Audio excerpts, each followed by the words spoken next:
Hola, buenas tardes. Nos encontramos en Salud Mental Cancún y hoy vamos a hablar sobre estrés postraumático. El estrés postraumático son ansiedad y recuerdos recurrentes a partir de un evento traumático. Sí, claro, a raíz de un evento traumático, ¿qué es un estrés postraumático? Bueno, puede venir una depresión, incluso hay una depresión psicótica. En ocasiones tenemos un evento, puede ser un asalto, puede ser un choque, que en el momento es, ok, me dio mucho miedo, lo sigo pensando durante varios días, entro en una depresión, no veo esa depresión, no voy a alguna terapia, lo sigo pasando, va pasando, puede ser también alguna muerte de algún ser querido, sigo pasando, los días van pasando y eso se puede volver una depresión psicótica, ¿ok? Entonces, la depresión psicótica ya empezamos a recordar o a pensar que nos está ocurriendo o que nos puede ocurrir algo muy similar en ocasiones a lo que nos pasó. Ejemplo, me asaltaron, ¿ok? Entonces, ese miedo se vuelve una depresión,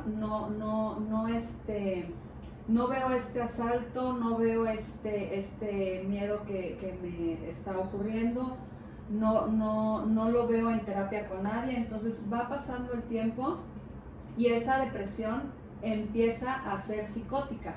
Empezamos a pensar que nos puede pasar lo mismo, que nos están siguiendo, está ligado ese miedo con lo que nos pasó anteriormente. Claro, y por otro lado también esta parte del estrés postraumático, ¿no? El hecho de que en la vida de una persona puede llegar a hacer también, pues, vaya, hacer una falta, ¿no? En cuestión a cómo va a ir presentando su vida cotidiana, ¿no? Es decir, a lo mejor el rendimiento que esta persona pueda llegar a tener a causa del estrés postraumático, pues se ve afectado, ¿no? A lo mejor en sus relaciones, en cuestión del trabajo, en su vida personal, ¿no? ¿Por qué? Porque no es algo que haya podido, como bien dijiste, haber trabajado en terapia, ¿no? Entonces, es muy importante el hecho de que una persona, cuando haya pasado por algún suceso en el cual haya manifestado o se haya desencadenado este estrés, pueda realmente llevarlo a terapia para poder aprender a controlar, ¿no? Porque también de ahí se deriva esta parte de la ansiedad, ¿no? Me dejó tan ansioso este episodio traumático que yo en mi vida lo empiezo a manifestar a un grado en el cual no me permite a lo mejor ser autosuficiente ya, ¿no? No me puedo yo a lo mejor controlar, ¿no? Y entonces hay situaciones en la vida que empiezan a manifestar como estos episodios de ansiedad, estos episodios a lo mejor de paranoia, ¿no?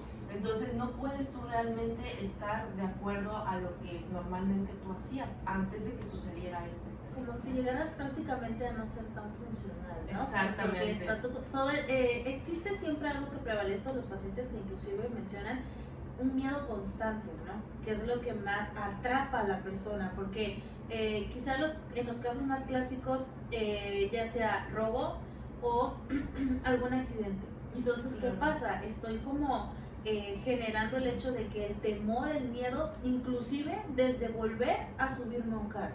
Eso va a limitar mis actividades, como bien lo mencionabas, porque ¿qué va a pasar? Yo voy a relacionar o voy a pensar, me voy a enfocar en que si me subo a ese coche y manejo, me voy a volver a accidentar. O si paso por la calle, y no nada más necesariamente en un coche, sino yo manejando, sino voy en algún transporte y paso por la calle. Entonces de ahí, de manera inmediata, esto detona también los pensamientos. Y es lo que, así como ese punto, va limitando también mi vida y las actividades que yo día a día quizá anteriormente hacía. Y inclusive también pues voy a dejar de disfrutar muchas otras, y es cuando empezamos precisamente, como lo comentan ustedes dos, a caer en episodios de ansiedad, depresión y demás. Es importante, yo también creo que no esperar a que se detonen estos síntomas, porque muchas veces ante una situación que genera un estrés postraumático, muchas veces la persona bloquea las emociones, Claro. entonces estas se empiezan a desbloquear o mucho tiempo después, y entonces es ahí en donde después del suceso de la situación es importante acudir a terapia. ¿Para qué? Para que cuando se desbloqueen esas emociones o esas situaciones, ahora sí que mentales que sucedieron, se puedan controlar, como tú decías. Claro, ese miedo recurrente que un ser humano puede tener a partir de un evento traumático, ¿no? Yo creo que es detectarlo para poder y ver en qué áreas de mi vida estoy siendo disfuncional. Cuando ya hay un trastorno de ansiedad, cuando ya hay un trastorno de angustia, es donde no duden en acudir a terapia, ¿no? Porque realmente estos síntomas son de alarma, ¿no? O sea, cuando ya también empiezas a dejar de dormir, cuando toda tu vida gira en torno a que estás recordando el proceso, el suceso más bien, es momento de pedir ayuda, ¿no? Y en muchas ocasiones en terapia se cuenta con las herramientas necesarias para trabajar este estrés postraumático, como es la desensibilización automática. En ocasiones, si vemos que el ser humano ya no es funcional y que se debe de hacer la canalización correcta a psiquiatría, se debe de hacer, y acudir, pedir ayuda, ¿no? Después de que surja este suceso y que surjan estos factores en tu vida cotidiana. No, y reiterando nuevamente lo de los bloqueos, a veces, muchas veces también se presenta por medio de los sueños. Entonces la persona ya despierta, no lo recuerda, no pasó nada, y entonces en las noches empieza este constante soñar de acuerdo a la situación que ocurrió. Entonces también es un foquito rojo que hace que como herramienta acudas a consulta para que también se pueda controlar la carga del inconsciente que pues estás pasando. Así es, y quizá no solamente siguiendo con el punto muy importante que diste, solamente nosotros decidimos asistir a consulta cuando ya vemos que eso ya me está afectando, pero hay que tomar en cuenta que desde el simple hecho de tener un accidente ya es algo que impresiona y que de cierta manera nos llega a ocasionar conflicto emocional.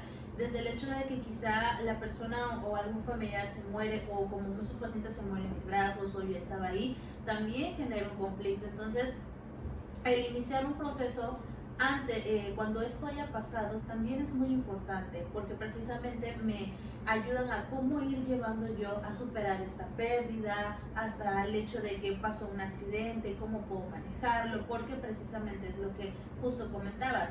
Espero yo a que se marquen más esas pautas, esas señales, entonces es cuando ya el conflicto está aún mayor. Entonces, si yo considero que fue una situación de demasiado conflicto o me impresionó mucho, como bien sabemos, lamentablemente muchos accidentes, pues, ¿qué pasa? Pues hay desde sangres, imágenes que no estamos preparados al día a día para conocer o ver. Entonces, desde ahí ya me impresiona, desde ahí ya genera un conflicto. Entonces, desde el hecho de que para mí ya es algo impresionante, es darme la oportunidad de poder trabajar esto para que no se vuelva en algo más complicado a nivel emocional para mí.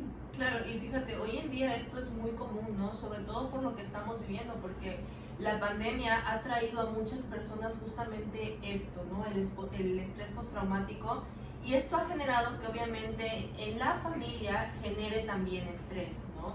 Y al mismo tiempo entrar en un conflicto familiar hace que el estrés aún pueda aumentar muchísimo más, ¿no? Entonces es igual importante que la familia también tome a veces terapia junta, ¿no? Porque a lo mejor realmente el problema está andando entre todos los integrantes de la familia, ¿no? Entonces hay que ver también esta forma de cómo ir bajando este estrés, ¿no? A lo mejor el hecho de haber pues ya no asistido a la escuela, empezar a trabajar desde casa, el no poder salir, o sea, realmente la vida para todos los seres humanos hoy en día cambiaron, ¿no? Entonces, si normalmente tú estabas acostumbrada a tener una vida activa a través de la pandemia, quedarte en casa puede llegar a generar estrés, y obviamente el estrés te va a generar en muchas ocasiones ansiedad, depresión, ataques de pánico, ¿no? Entonces, ¿esto qué va a hacer? Te va a veces, como bien ya hemos mencionado, imposibilitar en muchas ocasiones en cuestión a tu vida, ¿no?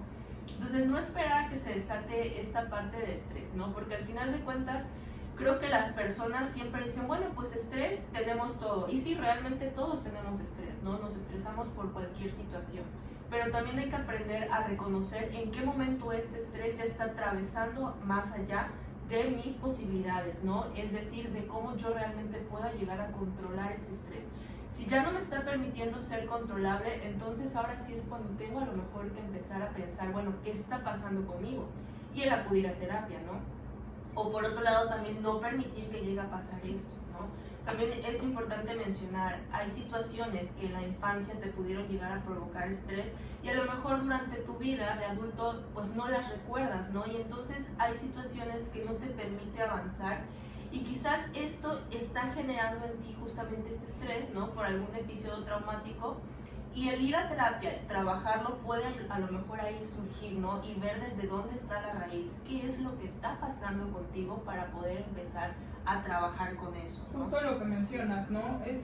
Esta fase de shock, ¿no? Bloqueos y miedos, inseguridades que se desencadenan después a lo largo de tu vida, que puede ser un evento traumático de cualquier tipo, desde perder un ser querido, sufrir un asalto, un choque o hasta cualquier otro evento que nos marcó en nuestra vida, que ya lo podemos hacer como, es foquito rojo para que yo acuda con un profesional de la salud mental. Claro, igual no necesariamente tenga que ser, vaya, en cuestión a una pérdida, a la pérdida de un trabajo, etcétera, lo que acabas de mencionar, sino también el hecho de cómo manejar tus propias emociones, porque a veces muchas personas el no poder llegar a comunicarse correctamente les provoca un estrés, ¿no? Entonces esto también puede llegar a generar a veces situaciones que no sabes cómo manejar en tu día a día y esto te está provocando un estrés tan grande que a veces te sientes, pues vaya, reprimido, ¿no? Por no saber cómo querer manifestar lo que te está pasando internamente. Sí, justamente ahí entra qué es lo que está en tus manos y qué definitivamente no, ¿no? ¿Qué nivel de estrés puedo manejar y qué otro definitivamente no, ¿no? Y es ahí cuando ya empieza a manifestarse en el sueño, en la alimentación, que por más de que hagas ejercicio, hables con la amiga, con la vecina, ya es algo que no puedes controlar. Claro. Entonces es ahí donde podemos acudir a terapia y generar soluciones, ¿no? Herramientas para que esa ansiedad no sea muchísimo más grande, para que el sueño se pueda regular y pueda ser, o la persona, el paciente, pueda tener una vida funcional. Sí, pueda hablar del suceso, ¿no? Pueda recordarlo sin que haya este miedo irracional, esta inseguridad, esta paranoia, esta angustia, esta ansiedad, ¿no? Y yo creo que hay dos tipos de estrés, o sea, está el estrés, vamos a poner un ejemplo, el estrés laboral, ¿no? Eso es algo que está pasando en el presente, ¿ok? El estrés postraumático es algo que ya pasó, lo cual es un poco más, se puede decir, difícil porque ya te puede llevar a una depresión, ¿ok? En ocasiones el paciente no recuerda, llega un punto en que dice, traigo un estrés y entonces nos vamos para atrás, y en realidad no estamos enterados que ese estrés es postraumático, o sea, resulta que hay algo allá atrás, hasta de infancia puede ser, y entonces, de hecho ahí se hacen también mucho las fobias. Parte de las fobias viene casi generalmente de un trauma, una fobia normalmente. Un miedo irracional. Exacto, y entonces de repente el paciente dice, es que le tengo fobia a, ¿no? Tal cosa. Nos vamos atrás y es un trauma que pasó, ¿sabes? Entonces eso también es muy importante. Una de las partes cuando se trabaja, bueno, cuando trabajo yo, por ejemplo, el estrés postraumático, evidentemente sí es regresarnos a ver qué pasó, ir desglosando, platicarlo, sacarlo. Normalmente sí va de la mano un poquito con psiquiatría por la parte de algún ansiolítico. ¿Por qué?